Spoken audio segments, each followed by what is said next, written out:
Hi, everybody. All right, I want to talk to you today about another chapter in making the first circle work. Okay, I'm loving this book.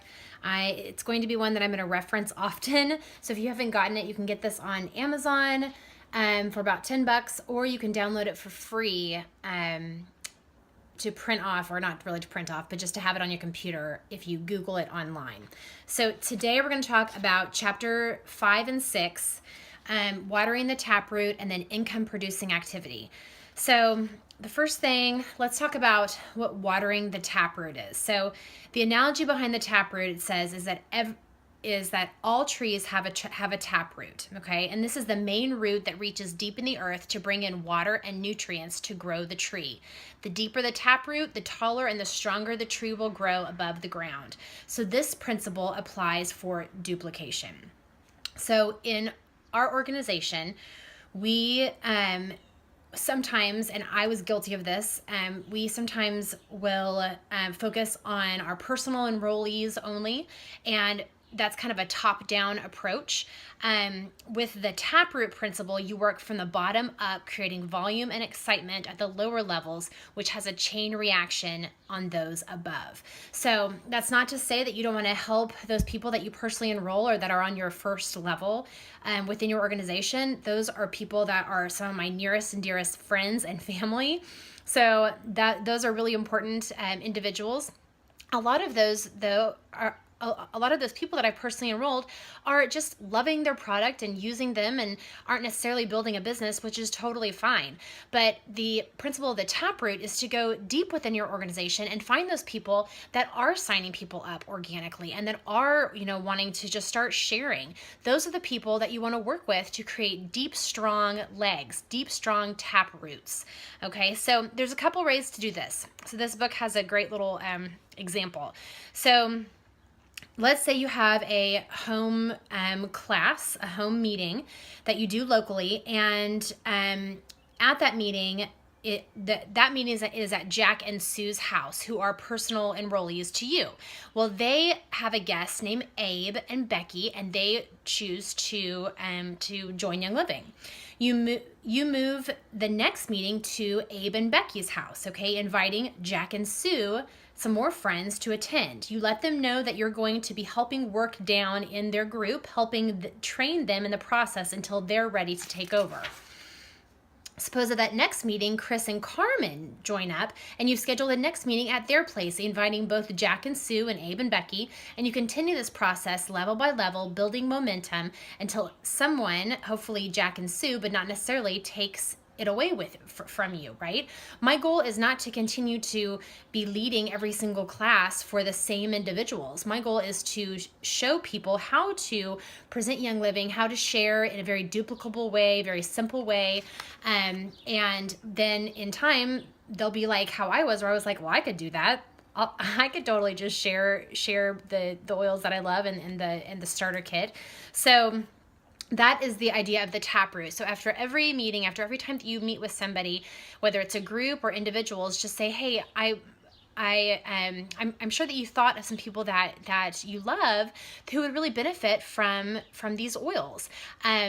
I'd love to get together with them and you at your house or at a coffee shop or just somewhere easy, and we can share a little bit more. So those are ways to water the taproot. It is finding, so it's people outside of your close circle, people in other people's circles that you can continue to share with, okay? So it says, many people in the business work only with the people in their payout range. I think this is a big mistake. When I go into my back office and look for people with potential, it doesn't matter to me how far down in the group they are or whether I am even getting paid on them. Working with people beneath your payout range will eventually produce higher bonus checks from your payout, and it creates long-term security in your organization. So what does this mean? So if you pull up the comp plan in our back office, you'll see that the first couple of levels underneath you get a higher percentage. So it's like 8%, and then it drops to 5%. And then after a few levels, depending on what level you're at, your percentage stops on those individuals. But what this book is talking about, which is so important, is you don't just work with those first couple of people. You can go deeper into that leg and work with people that are ready to start sharing and growing their own business. And maybe they just want to get their oils paid for. So that's the idea of the Taproot, which I think is really awesome. The other thing that I just want to touch on today, which is kind of its own talk in itself, but the topic is making it rain. Okay, so busy work versus income producing activity. I love how they just cut to the chase here. He says, sorry kids, but spending 5 hours chatting on Facebook and sending out some tweets is not really building the business.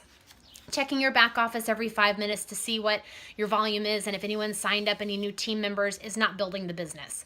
Calling all your frontline people and affirming how fired up you are doesn't get it done. Organizing your stock of vitamin tablets or the oils in alphabetical order on your stock shelf does not make your bonus check go up. Cleaning off your desk, catching up on the files, and putting away everything in your briefcase in that proper place is all noble activities, and you're sure to get your reward in heaven, but that's not what you get paid on. So remember, we get paid only on the volume produced by products that get to the end customer, period. And we produce volume in only 2 ways. Number 1, getting prospects to presentations where they join the business or just join Young Living. It doesn't even have to be the business. So getting people to classes, getting people to events. And number 2, getting prospects to presentations where they don't join the business, but they decide to become customers, okay? So they can either, decide to, yes, I want to do this, I want to start sharing, or I'm just going to sign up as a customer or as a wholesale member and just love getting my oils. So these are the only 2 activities that you get paid on. Everything else is a distraction, and distractions cost you money. Now, does that mean that all you ever do is present?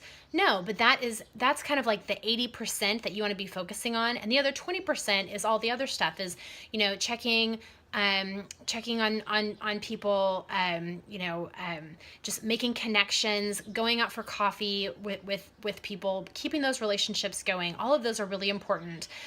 Doing some Facebook posts, doing some different sharing online, all of that type of stuff. Just all of those are good extras. But the main thing that we need to be focusing on, that's income producing activity, is just sharing, getting to new people to show them the power of the oils. And that really is the beauty of Young Living, is that is what is life changing. You are changing people's lives every time that you have enough courage to share that kit.